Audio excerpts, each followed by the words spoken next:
എൻ്റെ സഹോദരങ്ങളെ, വലിയ നോമ്പിൻ്റെ ഈ നാളുകൾ ഇത് പ്രാർത്ഥനയുടെയും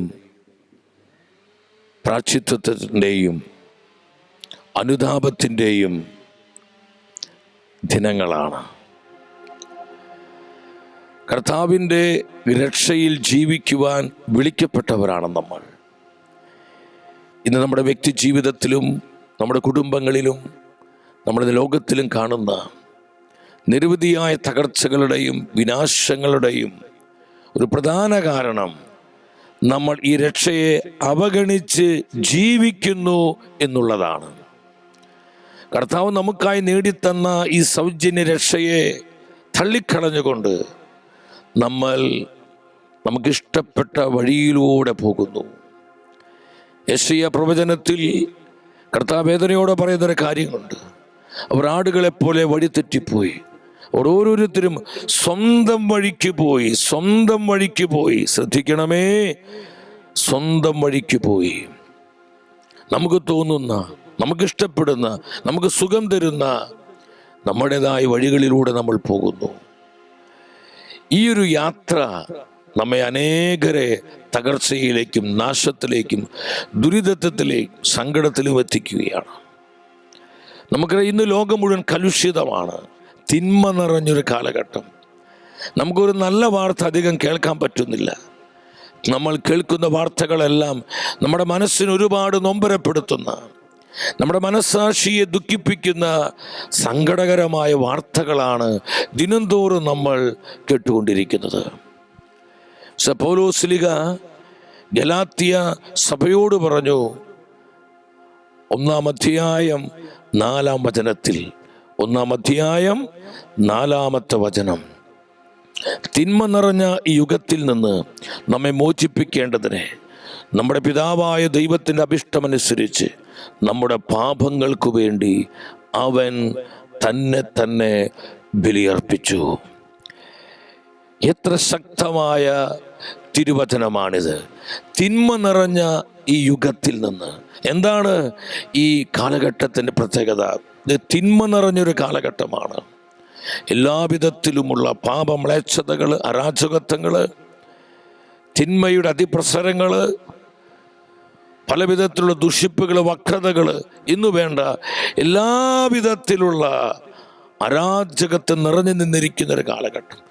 ഈ തിന്മയുടെ, ഈ അരാജകത്വത്തിൻ്റെ ഈ സ്വാധീനങ്ങളിൽ നിന്ന് നമ്മെ രക്ഷിക്കുവാൻ, നമ്മൾ വീണ്ടെടുക്കുവാൻ, നമുക്ക് നിത്യരക്ഷ തരുവാൻ പിതാവായ ദൈവത്തിൻ്റെ അഭിഷ്ടമനുസരിച്ച് നമ്മുടെ കർത്താവായ യേശു ക്രിസ്തു തന്നെ ബലിയർപ്പിച്ചു. ദുർവാർത്തകൾ നിറഞ്ഞ ഈ തലമുറയോട് പരിശുദ്ധാത്മാവ് നൽകുന്ന സദ്വാർത്തയാണിത്.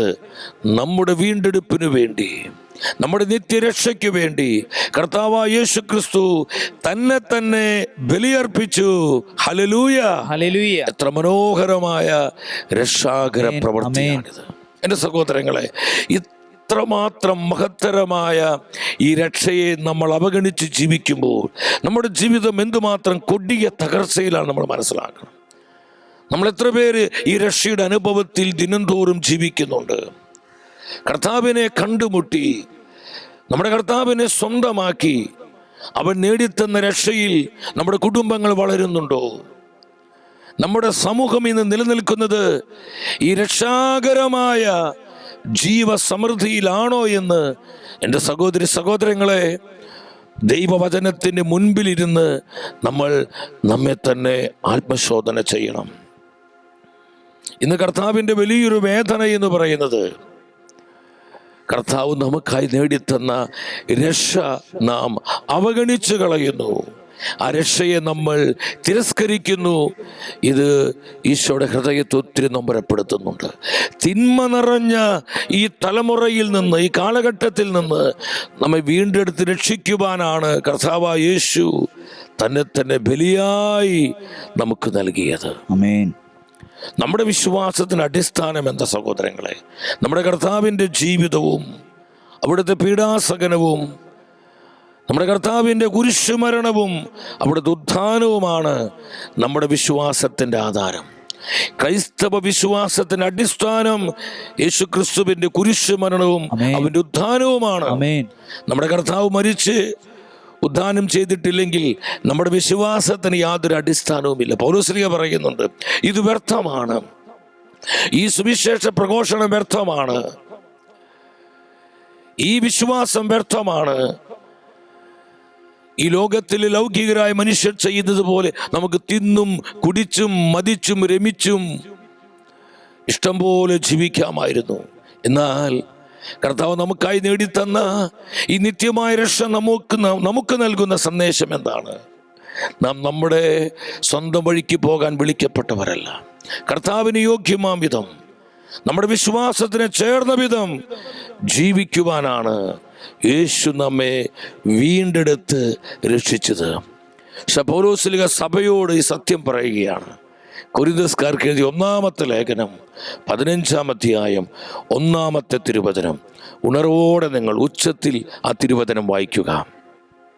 സഹോദരരെ, നിങ്ങൾ സ്വീകരിച്ചതും നിങ്ങളുടെ അടിസ്ഥാനമായി നിലകൊള്ളുന്നതും നിങ്ങൾക്ക് രക്ഷ പ്രദാനം ചെയ്തതുമായ സുവിശേഷം ഞാൻ എപ്രകാരമാണ് നിങ്ങളോട് പ്രസംഗിച്ചതെന്ന് ഇനി നിങ്ങളെ അനുസ്മരിക്കാം. ഈ വചനത്തിലൂടെ എന്താണ് ആത്മാവ് നമ്മോട് സംസാരിക്കുന്നത്? ഒന്ന്, നമ്മുടെ കർത്താവിൻ്റെ പീഡാസഹനവും കുരിശുമരണവും. 2, നമ്മുടെ കർത്താവിൻ്റെ മഹത്വപൂർണമായ ഉത്ഥാനമാണ്. മരണത്തെ തോൽപ്പിച്ച്, പാപത്തെ ജയിച്ച്, പിശാചിനെ തകർത്ത് നമ്മുടെ കർത്താവ് 3-ാം ദിനം ഉത്ഥാനം ചെയ്തു. അവന്റെ മഹത്വപൂർണമായ ഉത്ഥാനം, ഇതാണ് നമ്മുടെ രക്ഷയുടെ അടിസ്ഥാനം. കർത്താവിൻ്റെ കുരിശുമരണവും അവിടുത്തെ ഉത്ഥാനവുമാണ് നമ്മുടെ രക്ഷയുടെ ആധാരം. നമ്മുടെ കർത്താവ് കുരിശിൽ നമുക്ക് വേണ്ടി പാപപരിഹാര ബലിയായി മാറിയില്ലെങ്കിൽ, അവൻ മരണത്തെ തോൽപ്പിച്ച് ഉദ്ധാനം ചെയ്തില്ലെങ്കിൽ നമുക്ക് രക്ഷയില്ല, നമുക്ക് വീണ്ടെടുപ്പില്ല. എൻ്റെ സഹോദരങ്ങളെ, നമുക്ക് നിത്യജീവനില്ല. നമ്മുടെ നിത്യജീവന്റെ അടിസ്ഥാനം ക്രിസ്തുവിന്റെ കുരിശുമരണവും അവന്റെ ഉത്ഥാനവും. ഹല്ലേലൂയ. ഇതിലൂടെയാണ് സമ്പൂർണമായ രക്ഷ, ആ പെർഫെക്റ്റ് സാൽവേഷൻ ഈശോ നമുക്ക് നേടിത്തന്നത്. ഈശോയെ രാമേൻ പറഞ്ഞേ. Hallelujah, hallelujah. സ്തുതിക്കുന്നു കർത്താവേ. കർത്താവേ, രക്ഷ ഞങ്ങളിലേക്ക് പകരണമേ. ഞങ്ങളുടെ കുടുംബങ്ങളിലേക്ക് ഈ രക്ഷാകരമായ ജീവൻ പകരണമേ. ഞങ്ങളുടെ കുടുംബങ്ങൾ അസ്വസ്ഥതകള്, കലഹങ്ങള്, കണ്ണുനീരുകള്, അടിക്കടിക്കുന്ന തകർച്ചകള്, പലവിധ പാപബന്ധനങ്ങള്, തിന്മകള്, പൈശാചിക ആക്രമണങ്ങള്, ഇതിൽ നിന്നെല്ലാം കർത്താവേ രക്ഷയുടെ അത്ഭുത ശക്തിയാ ഞങ്ങളുടെ കുടുംബങ്ങളെ വിമോചിപ്പിക്കണമേ. സ്തുതിക്കുന്നു പരിശുദ്ധ. പ്രാർത്ഥിക്കുക. യേശു നാമം വിളിച്ചു പ്രാർത്ഥിക്കുക. കർത്താവിന്റെ അത്ഭുത നാമത്തെ വിളിച്ചു പ്രാർത്ഥിക്കുക. നമ്മുടെ കുടുംബങ്ങൾ വിശുദ്ധീകരിക്കപ്പെടട്ടെ, സൗഖ്യം പ്രാപിക്കട്ടെ, ദൈവകൃപ കൊണ്ട് നിറയട്ടെ, നമ്മുടെ തലമുറകളിലേക്ക് അഭിഷേകം കൊടുക്കട്ടെ. കർത്താവേ സ്തുതിക്കുന്നു. എന്റെ സഹോദരങ്ങളെ, നമ്മുടെ രക്ഷയുടെ അടിസ്ഥാനം നമ്മുടെ കർത്താവിൻ്റെ കുരിശുമരണവും അവിടുത്തെ ഉത്ഥാനവുമാണ്.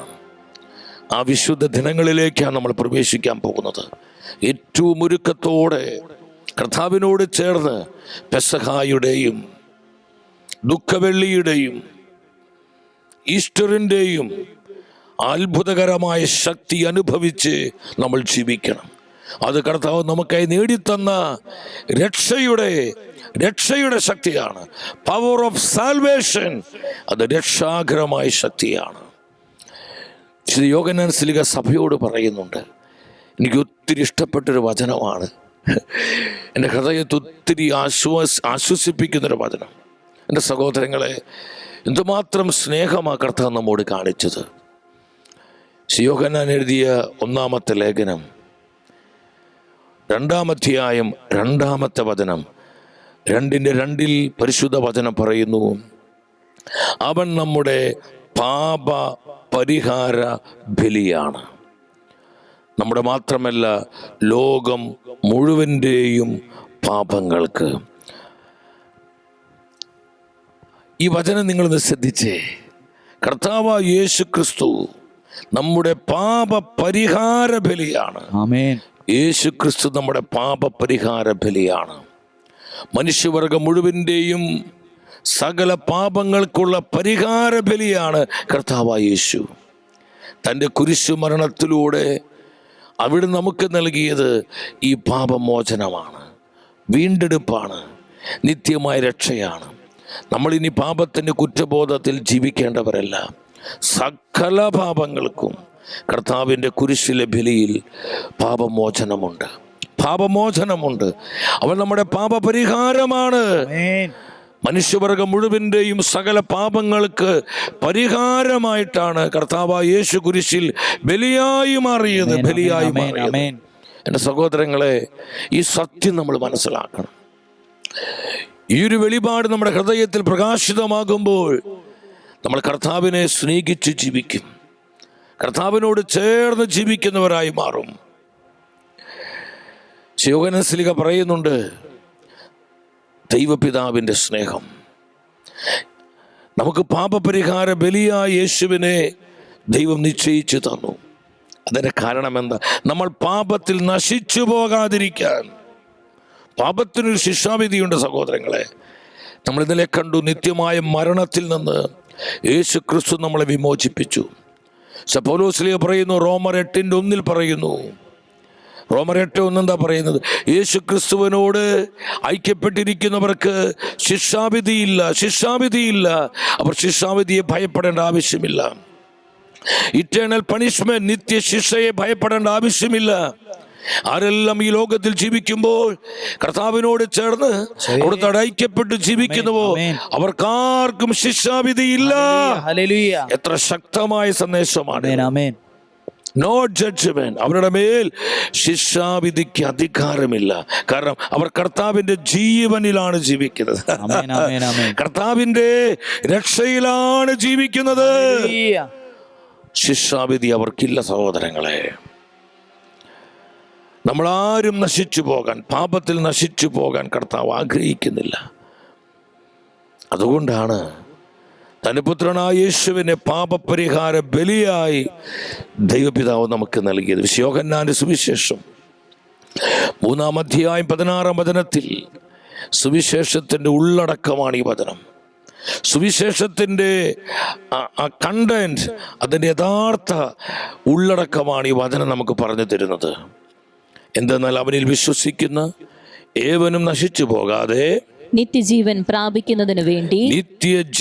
പ്രാപിക്കുന്നതിനു വേണ്ടി തൻ്റെ ഏകജാതനെ നൽകുവാൻ തക്കവിധം ദൈവം ലോകത്തെ അത്രമാത്രം സ്നേഹിച്ചു. അത്രമാത്രം ദൈവം ലോകത്തെ സ്നേഹിച്ചു.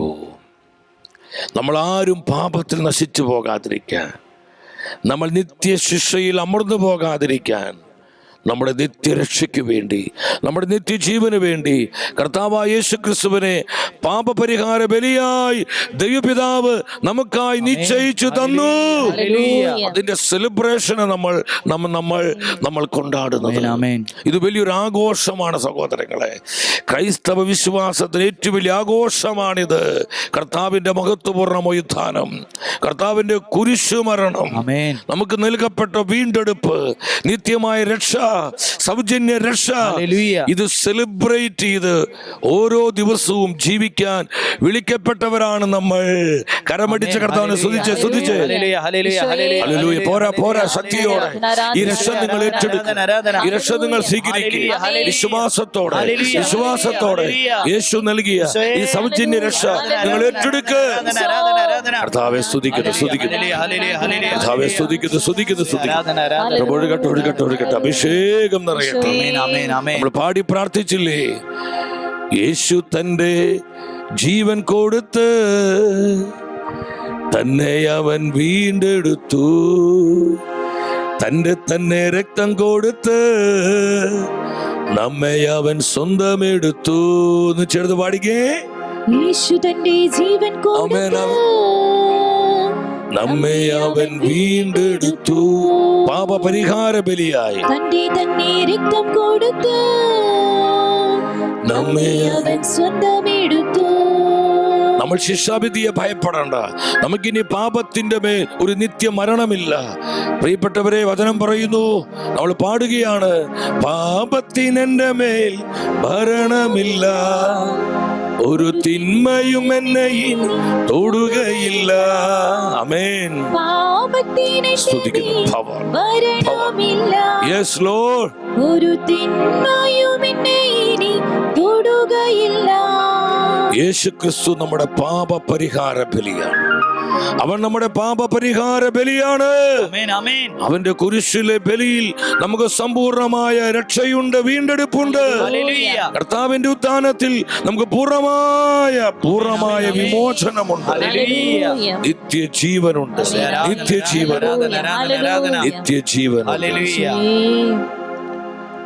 എബ്രായ പുസ്തകം 5-ാം അധ്യായം 9-ാമത്തെ വചനം നിങ്ങൾ ശ്രദ്ധിക്കുക. ഹീബ്രു 5:9 എന്താണ് വചനം പഠിപ്പിക്കുന്നത്? പരിപൂർണനാക്കപ്പെട്ടത് വഴി അവൻ തന്നനുസരിക്കുന്നവർക്കെല്ലാം നിത്യരക്ഷയുടെ ഉറവിടമായി. നമ്മുടെ നിത്യരക്ഷയുടെ ഉറവിടം ആരാണ്? കർത്താവായ യേശുവാണ്. യേശുവാണ് നമ്മുടെ നിത്യരക്ഷയുടെ ഉറവിടം. നമ്മുടെ ഇറ്റേണൽ സാൽവേഷന്റെ ആ റിയൽ സോഴ്സ് യേശുവാണ്, ജീസസ് ആണ്, യേശുവാണ്, മറ്റൊന്നുമല്ല സഹോദരൻ. ഈ ലോകത്തിൽ വേറെ ഒന്നുമല്ല, ഈ ലോകത്തിന് മറ്റൊരു സംവിധാനമല്ല, ഈ ലോകത്തിന് യാതൊന്നുമല്ല. നമ്മുടെ നിത്യരക്ഷയുടെ, നമ്മുടെ വീണ്ടെടുപ്പിന്റെ, നമ്മുടെ നിത്യജീവന്റെ ഉറവിടം കർത്താവായ യേശു മാത്രമാണെന്ന് ദൈവത്തിന്റെ വചനം പഠിപ്പിക്കുന്നു. വിശ്വസിച്ച് ആമേൻ പറഞ്ഞേ. യേശു ക്രിസ്തുവാണ് നമ്മുടെ നിത്യരക്ഷയുടെ ഉറവിടം. അതുകൊണ്ട് എൻ്റെ സഹോദരങ്ങളെ, ഈ സമ്പൂർണ്ണ രക്ഷയിൽ എന്തുകൊണ്ടാണ് കർത്താവിൻ്റെ കുരിശിലെ ബലിയിൽ നമുക്ക് അപൂർണമായ രക്ഷ ലഭിച്ചത്, സമ്പൂർണമായി വീണ്ടെടുപ്പ് ലഭിച്ചത്? നമ്മൾ ഇന്നലത്തെ ശുശ്രൂഷയിൽ കണ്ടു. Perfect power. നമ്മളെ പൂർണ്ണമായി രക്ഷിക്കുവാൻ കർത്താവായ യേശു ക്രിസ്തുവിന് കഴിവുണ്ട്. അവൻ സർവശക്തനായ ദൈവമാണ്, സർവാധിപനായ ദൈവമാണ്. നമ്മളെ രക്ഷിക്കാൻ കഴിയാത്ത വിധം നമ്മുടെ കർത്താവിന്റെ കരങ്ങൾ കുറുകിപ്പോയിട്ടില്ല. പെർഫെക്റ്റ് പവർ, പരിപൂർണമായ ശക്തി കർത്താവിനുണ്ട്. നമ്മൾ ഇന്ന് വചനത്തിൽ നിന്ന് ധ്യാനിക്കുന്നത് പെർഫെക്റ്റ് ലൈഫാണ്, പരിപൂർണമായ ജീവിതം. നമ്മുടെ കർത്താവിൻ്റെ ജീവിതം പെർഫെക്റ്റ് ലൈഫായിരുന്നു, ഒരു പൂർണ്ണതയുള്ള ജീവിതമായിരുന്നു. അതുകൊണ്ടാണ് കർത്താവിൻ്റെ കുരിശിലെ മരണത്തിൽ, അവൻ്റെ ഉത്ഥാനത്തിലൂടെ നമുക്ക് നിത്യ രക്ഷ ലഭിച്ചത്.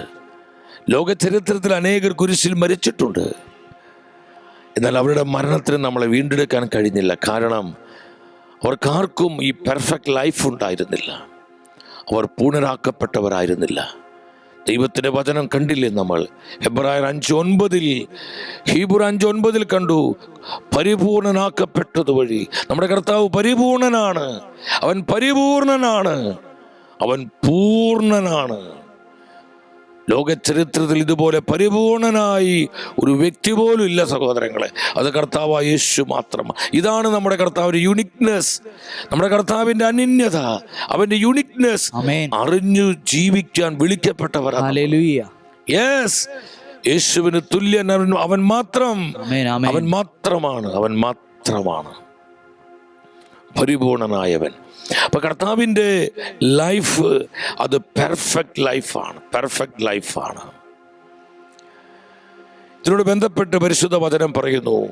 ഹെബ്രായ പുസ്തകം 4-ാം അധ്യായം 15-ാമത്തെ തിരുവചനം. നിങ്ങൾ ശ്രദ്ധാപൂർവം ഉച്ചത്തിലെ വചനം വായിച്ച്, ഉണർവോടെ വായിച്ചെല്ലാവരും. നമ്മുടെ ബലഹീനതകളിൽ നമ്മോടൊത്ത് സഹതപിക്കാൻ കഴിയാത്ത ഒരു പ്രധാന പുരോഹിതനല്ല നമുക്കുള്ളത്. പിന്നെയോ ഒരിക്കൽ പോലും പാപം ചെയ്തിട്ടില്ലെങ്കിലും എല്ലാ കാര്യങ്ങളിലും നമ്മെപ്പോലെ തന്നെ പരീക്ഷിക്കപ്പെട്ടവനാണ് അവൻ. നമ്മുടെ ഹൃദയത്തിന് ഒത്തിരിയേറെ പ്രത്യാശ തരുന്നൊരു വചനം.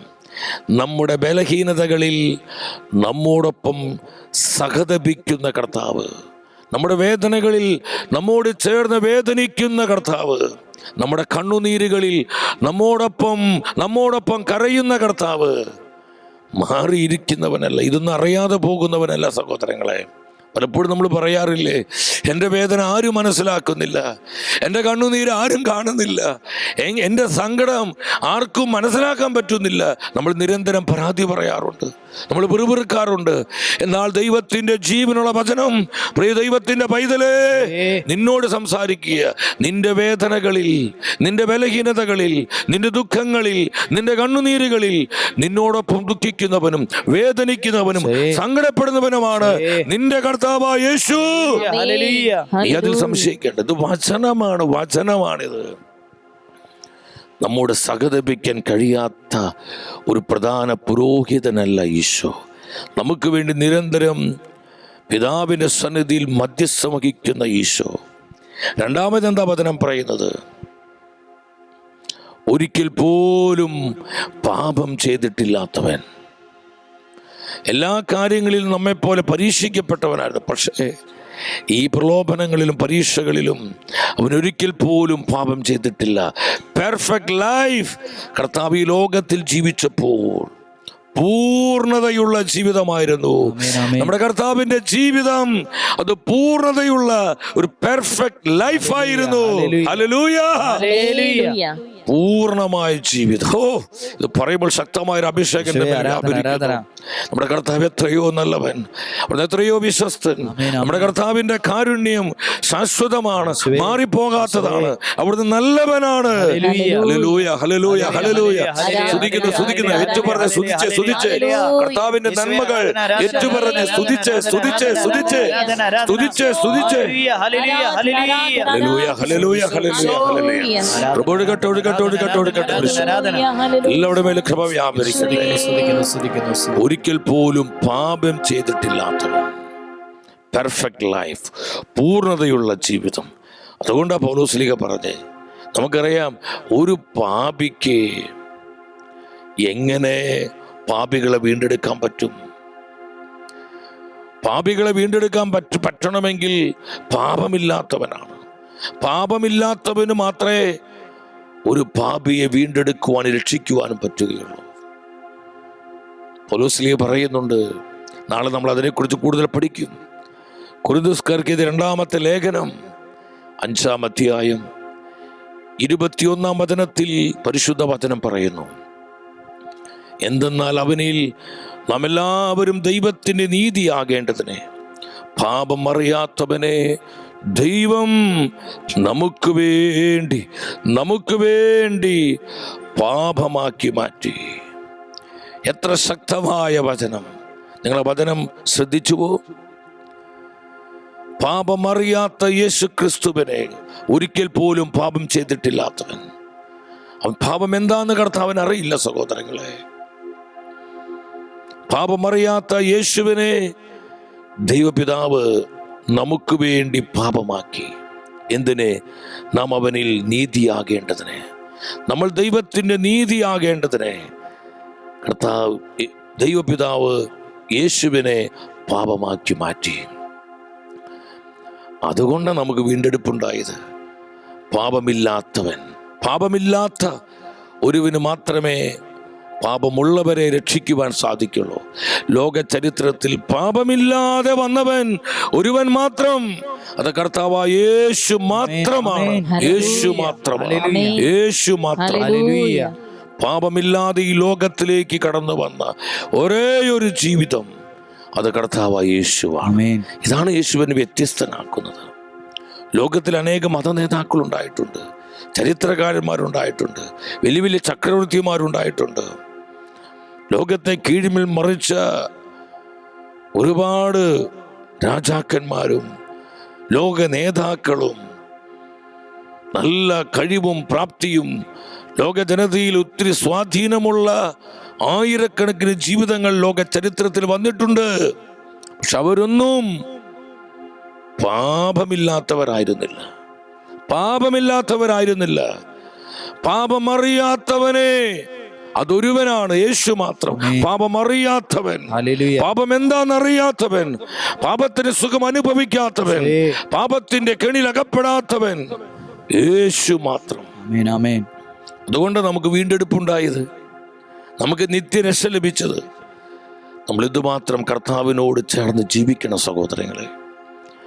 കർത്താവ് നൽകിയ ഈ സൗജന്യ രക്ഷ എന്തുമാത്രം അനുഭവിച്ച് ജീവിക്കണം. ആ ജീവിതമാണ് ക്രിസ്തീയ ജീവിതം. ക്രിസ്തീയ ജീവിതം.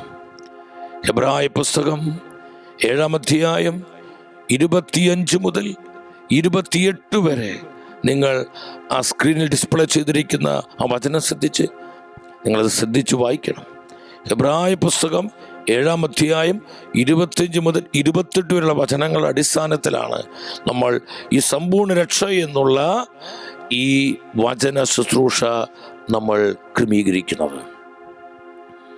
അതിൽ എബ്രായ പുസ്തകം 7-ാം അധ്യായം 26-ാമത്തെ വചനം, ഈ വചനത്തിൽ 5 കാര്യങ്ങൾ പരിശുദ്ധ വചനം വെളിപ്പെടുത്തുന്നുണ്ട്.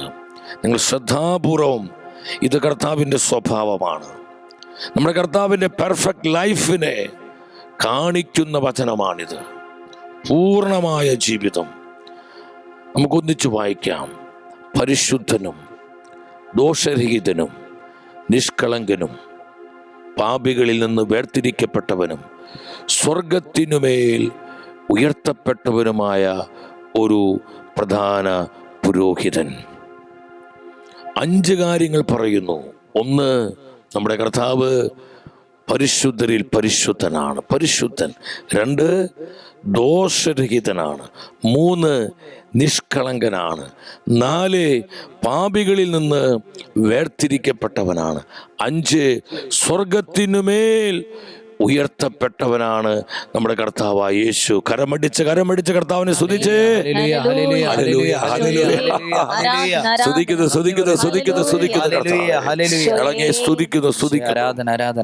സ്വർഗത്തിനുമേൽ ഉയർത്തപ്പെട്ടവൻ. ഈ 5 വിശേഷണങ്ങൾ കർത്താവിനെ കുറിച്ച് വചനം പഠിപ്പിക്കുകയാണ്. അതിലൊന്നാമതായി നിങ്ങൾ ശ്രദ്ധിക്കുക, ഇത് കർത്താവിൻ്റെ ആ പെർഫെക്റ്റ് ലൈഫിനെ കാണിക്കുകയാണ്, അല്ലേ? പൂർണ്ണമായ ജീവിതം.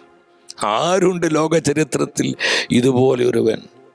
ആരാ ഉള്ളത് സഹോദരങ്ങൾ? ആരുമില്ല. കർത്താവായ യേശു മാത്രമാണ്. യെശയ്യാ പ്രവചനം 6:3 പ്രവാചകനായ യെശയ്യാ കാണുന്നുണ്ട്. ഉന്നതമായ മഹത്വത്തിൽ കർത്താവ് ഉപവിഷ്ടനായിരിക്കുന്നു. എന്താണ് സെറാഫുകൾ ചെയ്തുകൊണ്ടിരിക്കുന്നത്? അവ പരസ്പരം ഉദ്ഘോഷിച്ചു കൊണ്ടിരുന്നു, പരിശുദ്ധൻ പരിശുദ്ധൻ, സൈന്യങ്ങളുടെ കർത്താവ് പരിശുദ്ധൻ, ഭൂമി മുഴുവൻ അവിടുത്തെ മഹത്വം നിറഞ്ഞിരിക്കുന്നു. മലാഖമാര് വിളിച്ചു പറയാണ്, പരിശുദ്ധൻ പരിശുദ്ധൻ പരിശുദ്ധൻ, സൈന്യങ്ങളുടെ കർത്താവ് പരിശുദ്ധൻ പരിശുദ്ധൻ പരിശുദ്ധൻ. നിരന്തരം ഉദ്ഘോഷിച്ചു കൊണ്ടിരിക്കുക കർത്താവിൻ്റെ പരിശുദ്ധി. അവർ ഉദ്ഘോഷിക്കുന്നു, യെസ്, നമ്മുടെ കർത്താവ് പരിശുദ്ധനാണ്. തൻ്റെ രഹസ്യ ജീവിതത്തിലും തൻ്റെ പരസ്യ ജീവിതത്തിലും കർത്താവ് പരിശുദ്ധിയോടെ ജീവിച്ചു. കാപട്യവും കള്ളത്തരവും ഒന്നും കർത്താവിൻ്റെ ജീവിതത്തിൽ ഇല്ല സഹോദരങ്ങൾ. പലപ്പോഴും നമ്മൾ രഹസ്യ ജീവിതത്തിൽ കപടാത്മാക്കളായി മാറുന്നുണ്ട്. പരസ്യ ജീവിതത്തിൽ മറ്റുള്ളവരെ കാണിക്കുവാനും സൊസൈറ്റിയെ കുറച്ചൊക്കെ ഭയമുള്ളത് കൊണ്ടും നമ്മൾ നല്ലവരായി ചമയുന്നു പലപ്പോഴും.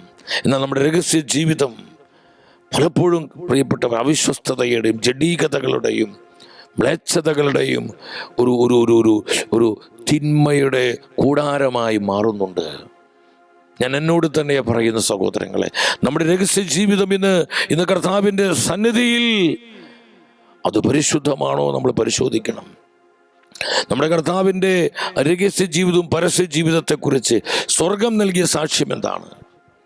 30 വർഷത്തെ തൻ്റെ രഹസ്യ ജീവിതം കണ്ട് തൻ്റെ മാമോദീസ വേളയിൽ സ്വർഗം സാക്ഷ്യപ്പെടുത്തി. ദൈവപിതാവ് 30 വർഷത്തെ രഹസ്യ ജീവിതത്തിൽ എന്താണത് പിതാവ് സാക്ഷ്യപ്പെടുത്തിയത്? ശിലുക്കാട് സുവിശേഷം 3-ാം അധ്യായം 21-22 വചനങ്ങൾ ശ്രദ്ധാപൂർവ്വം നിങ്ങൾ വായിക്കുക. ജനം സ്നാനം സ്വീകരിച്ചു കൊണ്ടിരിക്കുമ്പോൾ യേശുവും വന്ന് സ്നാനമേറ്റു. അവൻ പ്രാർത്ഥിച്ചു കൊണ്ടിരിക്കുമ്പോൾ സ്വർഗം തുറക്കപ്പെട്ടു. പരിശുദ്ധാത്മാവ് പ്രാപിന്റെ രൂപത്തിൽ അവൻ്റെ മേൽ ഇറങ്ങി വന്നു. സ്വർഗത്തിൽ നിന്ന് ഒരു സ്വരമുണ്ടായി, നീ എൻ്റെ പ്രിയപുത്രൻ, നിന്നിൽ ഞാൻ പ്രസാദിച്ചിരിക്കുന്നു. 30 വർഷത്തെ രഹസ്യ ജീവിതം കണ്ട് ദൈവപിതാവ് സാക്ഷ്യപ്പെടുത്തുകയാണ്, നീ എൻ്റെ പ്രിയ പുത്രൻ, നിന്നിൽ ഞാൻ പ്രസാദിച്ചിരിക്കുന്നു. ദൈവത്തിൻ്റെ അംഗീകാരം, അപ്രൂവൽ ഉണ്ടാവുകയാണ്. തൻ്റെ രഹസ്യ ജീവിതത്തിൽ കർത്താവ് വിശ്വസ്തനായിരുന്നു. തൻ്റെ പിതാവിനോട് വിശ്വസ്ത സാക്ഷിയായിരുന്നു ഈശോ. കാപട്യവും കള്ളത്തരവും ചതിയും അശുദ്ധിയും ഒന്നും നമ്മുടെ കർത്താവിൻ്റെ ജീവിതത്തിലില്ല. വചനം പറഞ്ഞില്ലേ, ഒരിക്കൽ പോലും പാപം ചെയ്തിട്ടില്ലാത്തവൻ, ഒരിക്കൽ പോലും പാപം ചെയ്തിട്ടില്ലാത്തവൻ. യെസ്, നീ എൻ്റെ പ്രിയപുത്രൻ, നിന്നിൽ ഞാൻ പ്രസാദിച്ചിരിക്കുന്നു. സ്വർഗത്തിൻ്റെ സാക്ഷ്യം. ഇനി 3 വർഷത്തെ പരസ്യ ജീവിതം, തൻ്റെ പബ്ലിക് ലൈഫ്, തൻ്റെ പരസ്യ ജീവിതത്തിലും കർത്താവ് വിശ്വസ്തനായിരുന്നു, പരിശുദ്ധനായിരുന്നു. താബോർ മലയിൽ തൻ്റെ പീഡാസഹനത്തോട് തൊട്ടു മുൻപ് താബോർ മലയിൽ കർത്താവ് രൂപാന്തരപ്പെടുന്നുണ്ട്. ആ രൂപാന്തരീകരണ വേളയിൽ വീണ്ടും ദൈവപിതാവ് സാക്ഷ്യപ്പെടുത്തി. മത്തായിയുടെ സുവിശേഷം 17-ാം അധ്യായം 5-ാമത്തെ തിരുവചനം. ദൈവത്തിൻ്റെ വചനം പറയുന്നു, അവൻ സംസാരിച്ചു കൊണ്ടിരിക്കുമ്പോൾ ശോഭയേറിയൊരു മേഘം വന്ന് അവരെ ആവരണം ചെയ്തു. മേഘത്തിൽ നിന്ന് ഇങ്ങനെയൊരു സ്വരമുണ്ടായി, ഇവൻ എൻ്റെ പ്രിയപുത്രൻ, ഇവനിൽ ഞാൻ പ്രസാദിച്ചിരിക്കുന്നു, ഇവനിൽ ഞാൻ പ്രസാദിച്ചിരിക്കുന്നു, ഇവൻ എൻ്റെ പ്രിയപുത്രൻ. ദൈവപിതാവിൻ്റെ സാക്ഷ്യമാണ്, ഇവനിൽ ഞാൻ പ്രസാദിച്ചിരിക്കുന്നു. എത്ര ശക്തമായ സാക്ഷ്യമാണ്! പരിശുദ്ധൻ, പെർഫെക്റ്റ് ലൈഫ്, പൂർണ്ണമായ ജീവിതം. ഇനി പിശാച് എന്താണ് ഈശോയെക്കുറിച്ച് പറഞ്ഞത്? സാത്താൻ്റെ കയ്യിൽ നമ്മുടെ ജീവിതത്തിൻ്റെ സാക്ഷ്യമുണ്ട്. നമ്മൾ കപടാത്മാക്കളാണോ? പിശാചിന് അറിയാം സഹോദരങ്ങളെ. നമ്മുടെ ജീവിത വിശുദ്ധിയും നമ്മളിലുള്ള വിശ്വസ്തതയും നമ്മിലുള്ള ദൈവ സാന്നിധ്യവും പിശാചിനെ കുറച്ചൊക്കെ തിരിച്ചറിയാൻ പറ്റും. വചനം പഠിപ്പിക്കുന്നുണ്ട്. പിശാച് എന്താണ് ഈശോയെ നോക്കി പറഞ്ഞത്? ലൂക്കായുടെ സുവിശേഷം 4-ാം അധ്യായം 34-ാമത്തെ വചനം. നമുക്ക് ഉച്ചത്തിൽ ആ വചനം ഉച്ചത്തിൽ വായിക്കാം. നസ്രാന യേശുവേ, നീ എന്തിന് ഞങ്ങളെ കാര്യത്തിൽ ഇടപെടുന്നു? ഞങ്ങളെ നശിപ്പിക്കാനാണോ നീ വന്നിരിക്കുന്നത്? നീ ആരാണെന്ന് എനിക്കറിയാം. ദൈവത്തിൻ്റെ പരിശുദ്ധൻ, ദൈവത്തിൻ്റെ പരിശുദ്ധൻ. പിശാചേ വിളിച്ചു പറയാ, നീ ആരാണെന്ന് എനിക്കറിയാം. യേശുവേ, നീ ദൈവത്തിൻ്റെ പരിശുദ്ധനാണ്, നീ ദൈവത്തിൻ്റെ പരിശുദ്ധനാണ്, നീ ഹോളിയാണ്, നീ പരിശുദ്ധനാണ്. Hallelujah, hallelujah. ഇതാരാ സാക്ഷ്യം നൽകിയത്? പിശാചാണ് സാക്ഷ്യം നൽകിയത്. യേശു ക്രിസ്തു പരിശുദ്ധനാണ്, ദൈവത്തിൻ്റെ പരിശുദ്ധനാണ് നീ. സ്വർഗം സാക്ഷ്യം നൽകി, നരകം സാക്ഷ്യപ്പെടുത്തി കർത്താവിൻ്റെ പരിശുദ്ധി. അവൻ പരിശുദ്ധനാ സഹോദരങ്ങളെ. രണ്ടാമത് നമ്മൾ കണ്ടു ദോഷരഹിതൻ. ദോഷരഹിതൻ. പുറപ്പാട് പുസ്തകം 12-ാം അധ്യായം 5-ാം വചനത്തിൽ പെസഹ കുഞ്ഞാടിനെ തെരഞ്ഞെടുക്കുമ്പോൾ ആ കുഞ്ഞാടിന് വേണ്ട 3 യോഗ്യതകളെക്കുറിച്ച് ദൈവം നിഷ്കർഷിക്കുന്നുണ്ട്. എന്താണ് ആ വ്യവസ്ഥകൾ? കോലാടുകളിൽ നിന്നോ ചെമ്മരിയാടുകളിൽ നിന്നോ ആട്ടിൻകുട്ടിയെ തെരഞ്ഞെടുത്തുകൊള്ളുക. എന്നാൽ അതൊരു വയസ്സുള്ളതും ഊനമറ്റതുമായ മുട്ടാടായിരിക്കണം. പെസഹ കുഞ്ഞാടിന് വേണ്ട യോഗ്യത എന്താണ്? അതൊരു വയസ്സുള്ളതും 2 ഊനമറ്റതും 3 മുട്ടാടുമായിരിക്കണം.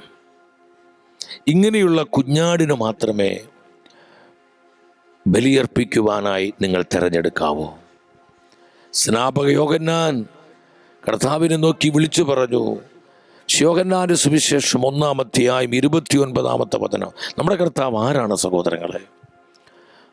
കണ്ടു, തന്നടുത്തേക്ക് യേശു വരുന്നത് കണ്ട് അവൻ പറഞ്ഞു, ഇതാ ലോകത്തിൻ്റെ പാപം നീക്കുന്ന ദൈവത്തിൻ്റെ കുഞ്ഞാട്.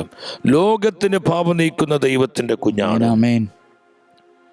ലോകത്തിൻ്റെ പാപങ്ങൾ നീക്കുന്ന ദൈവ കുഞ്ഞാട്. അപ്പം നമ്മുടെ പെസഹ കുഞ്ഞാട് കർത്താവായ യേശുവാണ്. ഈ പെസഹ കുഞ്ഞാടിനെ ഈ ലോകത്തിൻ്റെ അധികാരികൾ പരിശോധിച്ചു. പിലാത്തോസ് പരിശോധിക്കുന്നുണ്ട്, ഹെറോദോസ് പരിശോധിക്കുന്നുണ്ട്, ഈ ലോകത്തിൻ്റെ പല അധികാരികളും പരിശോധിക്കുന്നുണ്ട്. ഇവനിൽ ദോഷമുണ്ടോ? ഇവനിൽ കുറ്റങ്ങളുണ്ടോ? ഇവനിൽ കേടുപാടുകളുണ്ടോ? ഇവനിൽ കുറവുകളുണ്ടോ? ഇവൻ പെർഫെക്റ്റ് ആണോ? പൂർണ്ണതയുള്ള കുഞ്ഞാടാണോ എന്ന് അധികാരികൾ പരിശോധിക്കുന്നു. അതിൽ മുഖ്യ അധികാരിയായിരുന്നു അന്നത്തെ ഗവർണറായിരുന്ന, യൂദയായിലെ ഗവർണറായിരുന്ന പിലാത്തോസ്. യോഹന്നാന്റെ സുവിശേഷം 18-ാം അധ്യായം 38-ാം വചനത്തിൽ നാം കാണുന്നുണ്ട്. നിങ്ങൾ ശ്രദ്ധിച്ച് വായിച്ച് ഈ സമ്പൂർണ്ണ രക്ഷ എന്തുകൊണ്ടാണ് നമ്മൾ അറിയണം സഹോദരങ്ങളെ. കർത്താവ് രക്ഷ നേടിത്തന്നു നമ്മൾ ചിന്തിച്ചാൽ പോരാ. എപ്രകാരമാണ് ഈ രക്ഷ നമുക്ക് ലഭിച്ചത്? എന്തുകൊണ്ടാണ് നമുക്ക് ഈ വീണ്ടെടുപ്പിന് അനുഭവം ഉണ്ടായത്? ഈ നിത്യരക്ഷ നമുക്ക് സ്വന്തമാക്കാൻ കഴിയുന്നത്? യേശു നമ്മുടെ നിത്യജീവന്റെ ഉറവിടമായി എന്തുകൊണ്ടാണ് മാറിയത്? ഈ അടിസ്ഥാന സത്യങ്ങൾ തിരിച്ചറിഞ്ഞ് കർത്താവിന്റെ രക്ഷയിൽ ജീവിക്കുവാൻ എനിക്കും നിങ്ങൾക്കും സാധിക്കണം. ആ വിളിയാണ് ക്രൈസ്തവരായി നമുക്ക് ലഭിച്ചിരിക്കുന്നത്. യേശു ക്രിസ്തുവിൽ ആരെല്ലാം വിശ്വസിക്കുന്നുവോ അവർക്കെല്ലാം ലഭിച്ചിരിക്കുന്നത് ഹല്ലേലൂയ, ആമേൻ, ആമേൻ, ആമേൻ, ആമേൻ, ആമേൻ. ആരെല്ലാം യേശുവിൽ വിശ്വസിക്കുന്നുവോ അവർക്കെല്ലാം ഈ വിളി കർത്താവ് കൊടുത്തിട്ടുണ്ട്. അപ്പൊ അതിനെ ശ്രദ്ധിച്ച് പിലാത്തോസ് അവനോട് ചോദിച്ചു, എന്താണ് സത്യം? തുറന്നു പറയാണ്, അവൻ പരിശോധിച്ച് പറയാം. ഇത് ചോദിച്ചിട്ട് അവൻ വീണ്ടും യഹൂദരുടെ അടുത്ത് ചെന്ന് അവരോട് പറഞ്ഞു, അവനിൽ ഒരു കുറ്റവും ഞാൻ കാണുന്നില്ല, അവനിൽ ഒരു ദോഷവും ഞാൻ കാണുന്നില്ല. യെസ്, യേശു പെർഫെക്റ്റ് ആണ്, ദോഷരഹിതനാണ്, ദോഷങ്ങളില്ലാത്തവനാണ്. വീണ്ടും പരിശോധിക്കുകയാണ് പിലാത്തോസ്. കാരണം യഹൂദ പ്രമാണികളും പുരോഹിതന്മാരും അധികാരികളൊക്കെ കർത്താവിൻ്റെ രക്തത്തിന് വേണ്ടി മുറവിളി കൂട്ടുകയാണ്. പിലാത്തോസ് വീണ്ടും പരിശോധിക്കുകയാണ്. 2-ാം പ്രാവശ്യം പരിശോധിച്ചതിന് ശേഷം എന്താണ് പിലാത്തോസ് വിളിച്ചു പറഞ്ഞത്? യോഹന്നാന്റെ സുവിശേഷം 19-ാം അധ്യായം 4-ാമത്തെ വചനം ഉച്ചത്തിൽ വായിക്കണം. ഇത് നമ്മുടെ കർത്താവിൻ്റെ യോഗ്യതയാണ്. കർത്താവ് എപ്രകാരം നമുക്ക് രക്ഷ നേടിത്തന്നത്, ഇത് കർത്താവിൻ്റെ ജീവിതമാണ്. ഉച്ചത്തിലേറ്റു പറയാ വചനം. പിലാത്തോസ് വീണ്ടും പുറത്തു വന്ന് അവരോട് പറഞ്ഞു, ഒരു കുറ്റവും ഞാൻ അവനിൽ കാണുന്നില്ല, ഒരു കുറ്റവും ഞാൻ അവനിൽ കാണുന്നില്ല. ഹല്ലേലൂയ, ഒരു കുറ്റവും ഞാൻ അവനിൽ കാണുന്നില്ല. വീണ്ടും 3-ാം പ്രാവശ്യം പരിശോധിക്കുന്നു. യോഹന്നാൻ 19:6 വചനം പറയുന്നു, അവനെ ക്രൂശിക്കുക. പിലാത്തോസ് പറഞ്ഞു, നിങ്ങൾ തന്നെ അവനെ കൊണ്ടുപോയി ക്രൂശിച്ചു കൊള്ളുവിൻ, എന്തെന്നാൽ ഞാൻ അവനിൽ ഒരു കുറ്റവും കാണുന്നില്ല. 3 പ്രാവശ്യം പിലാത്തോസ് ഗവർണർ പരിശോധിച്ച് പറയാണ്, ഇവൻ ദോഷമില്ലാത്തവനാണ്. കർത്താവായ യേശു ദോഷരഹിതനാണ്, ഇവൻ പെർഫെക്റ്റ് ആണ്, പൂർണ്ണമായ ജീവിതമാണ് ഇവൻ്റേത്. ഇവനിൽ കേടുപാടുകളില്ല, കുറവുകളില്ല, കുറ്റങ്ങളില്ല. എത്ര ശക്തമായിട്ടാണ് ദൈവത്തിന്റെ വചനം സാക്ഷ്യപ്പെടുത്തുന്നത്. മർക്കോസിന്റെ സുവിശേഷം 15:39 വരിക. അവിടെ നിങ്ങൾ ശ്രദ്ധിക്കുക. ഒരു ശതാധിപനെ നമുക്ക് കാണാം. ഒരുപാട് ക്രൂശീകരണം നടപ്പിലാക്കിയവനാണ്. ഒത്തിരി പേരെ കുരിശിൽ തൂക്കിയവനാണ്. ആ ശിക്ഷകൾ നടപ്പാക്കിയ സെഞ്ചൂറിയൻ, ശതാധിപൻ, അവൻ ഒരുപാട് കുരിശുമരണം കണ്ടിട്ടുണ്ട്. എന്നാൽ അതിൽ നിന്നെല്ലാം വ്യത്യസ്തമായി നമ്മുടെ കർത്താവിൻ്റെ ആ കുരിശുമരണം കണ്ടപ്പോൾ ഈ ശതാധിപന് ഒരു സത്യം മനസ്സിലായി. ഇവൻ യഥാർത്ഥ ദൈവപുത്രനാണ്. Is a son of God. ഇവൻ ദൈവത്തിന്റെ പുത്രനാണെന്ന് അവന് മനസ്സിലായി. ആ ശതാധിപൻ എന്താണ് വിളിച്ചു പറഞ്ഞത്? ആ വചനം നിങ്ങൾ ശ്രദ്ധിച്ചു വായിച്ചേ.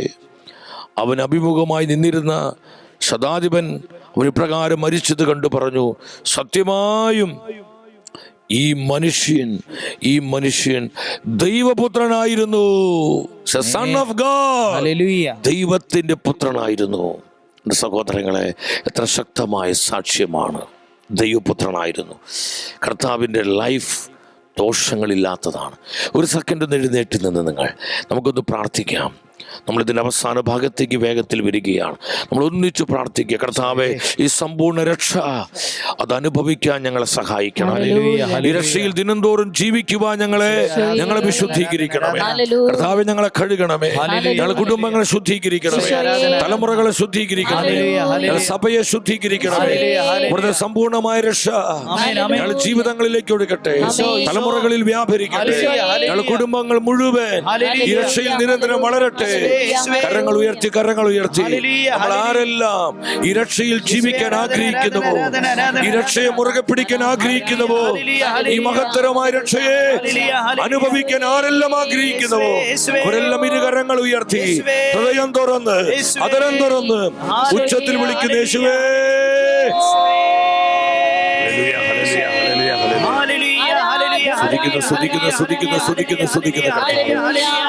ഒഴുകട്ടെ. ഈ രക്ഷയെ അവഗണിക്കരുത്. എന്റെ സഹോദരി സഹോദരങ്ങളെ, നമ്മൾ ഈ രക്ഷയെ തള്ളിക്കളയരുത്. ഈ രക്ഷയെ നമ്മൾ റിജക്ട് ചെയ്യരുത്. ഈ രക്ഷയോട് നമ്മൾ പുറംതരി നിൽക്കരുത്. ഈ രക്ഷയെ സ്വീകരിക്കുക. ഈ രക്ഷയിൽ ജീവിക്കുക. ഈ രക്ഷയിൽ വളരുക. Hallelujah, hallelujah, hallelujah. സ്തുതിക്കുന്നു കർത്താവേ. ദമ്പതിമാരെ അനുഗ്രഹിക്കണം. യുവമക്കളെ അഭിഷേകം ചെയ്യണം. കുഞ്ഞുങ്ങളെ വിശുദ്ധീകരിക്കണം. തലമുറകളെ സുഖപ്പെടുത്തണം. അനേകായിരങ്ങൾ ഈ രക്ഷാകരമായ സൗഖ്യത്താൽ നിറയട്ടെ. സ്തുതിക്കുന്നു.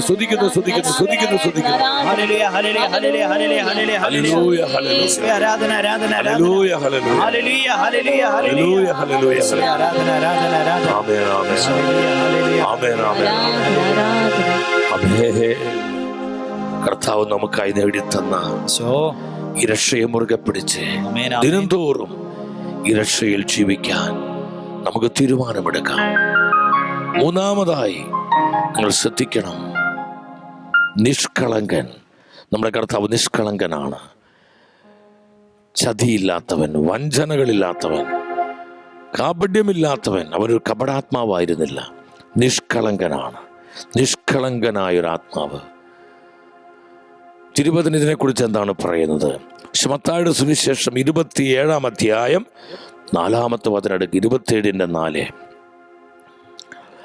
നിഷ്കളങ്ക രക്തത്തൊറ്റിക്കൊടുത്ത് ഞാൻ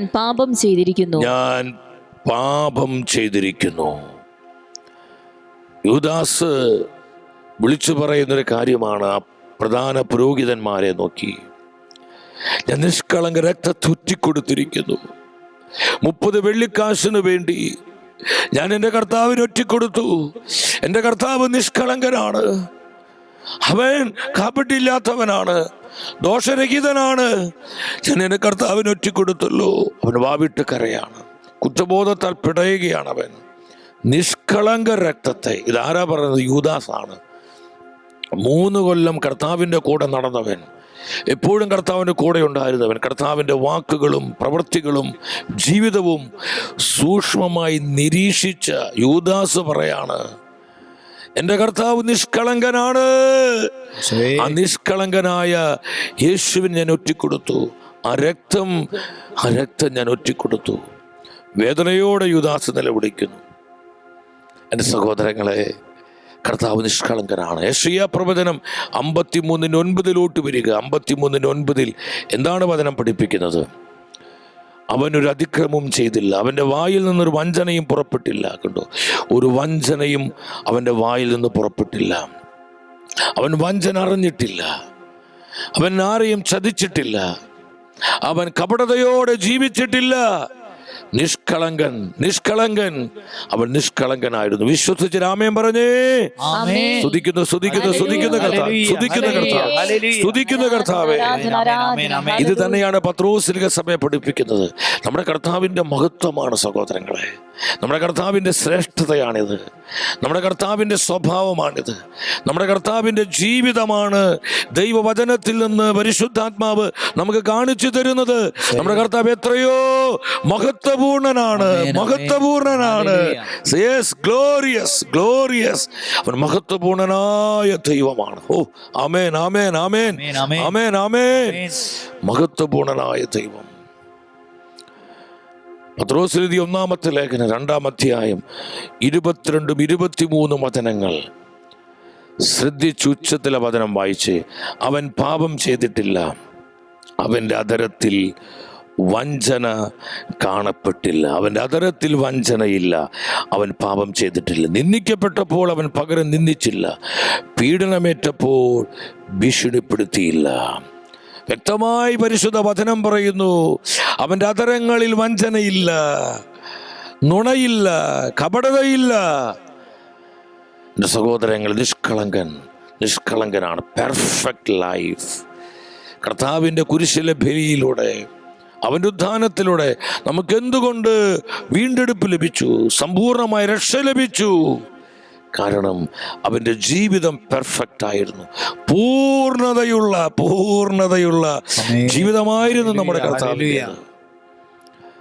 നാലാമത് വചനം പഠിപ്പിക്കുന്നു, പാപികളിൽ നിന്ന് വേർതിരിക്കപ്പെട്ടവൻ. യോഹന്നാൻ ശ്ലീഹ സുവിശേഷം 17-ാം അധ്യായം 16-ാം വചനം, യോഹന്നാൻ 17:16. എന്താണ് വചനം പറയുന്നത്? ഞാൻ ലോകത്തിൻ്റെതല്ലാത്തതുപോലെ അവരും ലോകത്തിൻ്റെതല്ല. ഞാൻ ലോകത്തിൻ്റെതല്ലാത്തതുപോലെ അവരും ലോകത്തിൻ്റെതല്ല. അവർ ലോകത്തിൻ്റെതല്ല പിതാവേ. കണ്ടു, ഞാൻ ലോകത്തിൻ്റെതല്ല. വേർതിരിക്കപ്പെട്ട ജീവിതം. ഈ ലോകത്തിൽ ജീവിച്ചപ്പോഴും ഈ ലോകത്തിൻ്റെതല്ലാത്തതുപോലെ നമ്മുടെ കർത്താവ് ജീവിച്ചു. ആമേൻ. ആ ശ്രേഷ്ഠമായ ജീവിതം നിങ്ങൾ ചിന്തിച്ചു നോക്കി. ഒരു ക്രൈസ്തവന്റെ വിളി ഇതാ സഹോദരങ്ങളെ. നമ്മൾ ലൗകികരും ജഡീകരുമായി ജീവിക്കാൻ വിളിക്കപ്പെട്ടവരല്ല. ഇത് നമ്മുടെ കുടുംബങ്ങളെ നശിപ്പിക്കുന്നത് നമ്മുടെ ലൗകികതയാണ്, നമ്മുടെ ജഡീകതകളാണ്. എവിടെ ജഡീകത, ജഡപാപങ്ങളുണ്ടോ, അത് സഭയിലാണെങ്കിലും സമൂഹത്തിലാണെങ്കിലും കുടുംബത്തിലാണ്, അത് നമ്മളെ ദുർബലമാക്കും. ഇന്ന് നമ്മുടെ ശക്തിയും കൃപയും ചോർന്നു പോകുന്നെങ്കിൽ അതിന് പ്രധാന കാരണം ഇതാണ്, നമ്മുടെ ലൗകികതയും ജഡീകതയും. എൻ്റെ സഹോദരങ്ങൾ, നിങ്ങൾ ശ്രദ്ധിക്കണം. ഈ ലോകത്തിൽ ജീവിച്ചപ്പോൾ ലോകത്തിനതല്ലാത്തതുപോലെ കർത്താവ് ജീവിച്ചു. 1 യോഹന്നാൻ 3-ാം അധ്യായം 5-ാം വചനത്തിൽ പരിശുദ്ധ വചനം പറയുന്നത്, 1 John chapter 3 verse 5, പാപങ്ങൾ ഏറ്റെടുക്കാൻ വേണ്ടിയാണ് അവൻ പ്രത്യക്ഷനായത് എന്ന് നിങ്ങൾ അറിയുന്നു. അവനിൽ പാപമില്ല. യേശു ക്രിസ്തുവിൽ പാപമില്ല. എത്ര പേര് വിശ്വസിക്കുന്നു? അവർ ഉച്ചത്തിൽ ഒരു ഹല്ലേലൂയ പറഞ്ഞേ. നമ്മുടെ കർത്താവിൽ പാപമില്ല സഹോദരങ്ങളെ, പാപമില്ല. നിഷ്കളങ്കനാണ്. 5-ാമതായി സ്വർഗത്തിന്മേൽ ഉയർത്തപ്പെട്ടവനാണ് നമ്മുടെ കർത്താവ്. സ്വർഗത്തിന്മേൽ ഉയർത്തപ്പെട്ടവൻ. ദൈവപിതാവ് അത്യധികം നമ്മുടെ കർത്താവിനെ ഉയർത്തി. മാർക്കോസിന്റെ സുവിശേഷം 16-ാം അധ്യായം 19-ാമത്തെ തിരുവചനം. മാർക്കോസ് 16:19. കർത്താവ് യേശു അവരോട് സംസാരിച്ചതിന് ശേഷം സ്വർഗത്തിലേക്ക് സംവഹിക്കപ്പെട്ടു. അവൻ ദൈവത്തിൻ്റെ വലതുഭാഗത്ത് ഉപവിഷ്ടനായി. ദൈവത്തിൻ്റെ വലതുഭാഗത്ത് ഉപവിഷ്ടനായി. സ്വർഗത്തിലേക്ക് സംവഹിക്കപ്പെട്ടു. ദൈവത്തിൻ്റെ വലതുഭാഗത്ത് അവൻ ഉപവിഷ്ടനായി. എത്ര ശക്തമാണ് ഈ വചനം. കർത്താവ് അത്യധികം ഉയർത്തപ്പെടുകയാണ്, സ്വർഗത്തിലേക്ക് സംവഹിക്കപ്പെടുകയാണ്. ദൈവപിതാവിൻ്റെ വലതുഭാഗത്ത് കർത്താവ് ഉപവിഷ്ടനാവുകയാണ്. അത് അവൻ്റെ അധികാരത്തെ ശക്തിയെയും കാണിക്കുന്നു. നമുക്ക് വേണ്ടി മധ്യസ്ഥം വഹിക്കുന്ന കർത്താവ്. അപ്പോസ്തല പ്രവർത്തനങ്ങൾ 7-ാം അധ്യായം 55-ാമത്തെ തിരുവചനം. അപ്പോസ്തല പ്രവൃത്തി 7:55 വീണ്ടും വചനം പഠിപ്പിക്കുന്നു.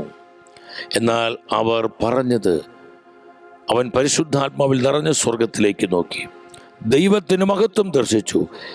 ദൈവത്തിൻ്റെ വലതുഭാഗത്ത് യേശു നിൽക്കുന്നത് കണ്ടു. ദൈവത്തിൻ്റെ വലതുഭാഗത്ത് യേശു നിൽക്കുന്നത് കണ്ടു. സ്വർഗത്ത് ഉയർത്തപ്പെടുകയാണ് കർത്താവ്. യേശു എവിടെ നിൽക്കുന്നത്? ദൈവത്തിൻ്റെ വലതുഭാഗത്ത് യേശു നിൽക്കുന്നത് എസഫാനോസ് കാണുകയാണ്. വീണ്ടും അപ്പോസ്തല പ്രവർത്തനം 5:31 എന്താ വചനം പഠിപ്പിക്കുന്നത്? ശ്രദ്ധിച്ച് ഉണർവോടെ വചനം വായിച്ച്. ഇസ്രായേലിന് അനുതാപവും പാപമോചനവും നൽകാൻ ദൈവം അവനെ നാഥനും രക്ഷകനുമായി തൻ്റെ വലതുഭാഗത്തേക്ക് ഉയർത്തി. ഹല്ലേലൂയ. സ്വർഗത്തിനുമേൽ അവൻ ഉയർത്തപ്പെട്ടു. നമ്മുടെ കർത്താവ് കാരണം അവന്റെ ജീവിതമാണ്.